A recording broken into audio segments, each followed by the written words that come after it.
नवरात्रि का पर्व चल रहा है। आप लोगों ने बहुत जगह देखा और सुना होगा कि लोगों के ऊपर देवी आती हैं। तो ये जो देवी हैं ये छोटे इलाकों और गांव में ही क्यों आती हैं? किसी बड़े वैज्ञानिक, बड़े डॉक्टर, बड़े पॉलिटिशियन और उनकी फैमिली के ऊपर क्यों नहीं आती हैं? आइए आपको बताते हैं कि सच क्या है। कई रिसर्च हुई हैं और रिसर्चों में देवी अवतार के कई वीडियो इकट्ठे किए गए।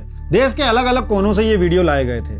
फिर बॉडी लैंग्वेज एक्सपर्ट्स को बुलाया गया और उन वीडियो की जांच कराई गई।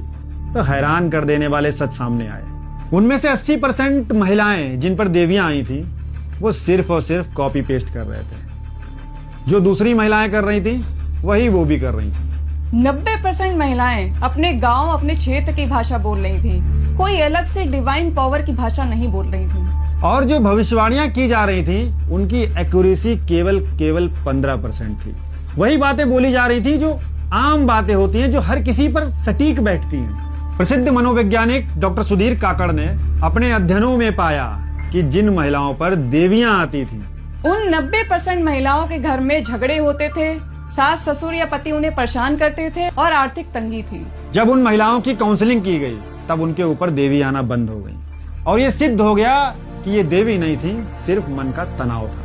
एक और स्टडी बताती है कि डॉक्टरों ने ऐसे लोगों के दिमाग स्कैन करे। उन्होंने पाया कि नॉर्मल हालत में दिमाग का सारा हिस्सा काम करता है और देवी आने पर दिमाग का एक हिस्सा बंद हो जाता है, जो ये बताता है कि मैं कौन हूँ। इसी वजह से उस इंसान को लगता है कि मेरे अंदर कोई और आ गया है। अक्सर शराब पीने वाले के साथ भी ऐसा ही होता है। उसको भी अपनी पर्सनालिटी चेंज मालूम पड़ती है। सच तो ये है, ये इंसान के दिमाग की ट्रांस अवस्था होती है, जब इंसान डर, आस्था और भीड़ के दबाव में आता है। तब उसका सचेतन दिमाग काम करना कम कर देता है और अवचेतन मन वही हरकतें करता है जो उसने समाज से सीखी है, जैसे सर को झुमाना, चिल्लाना या अजीब सी हरकतें करना। ये बस अपनी मन की आवाज को निकालने का तरीका है।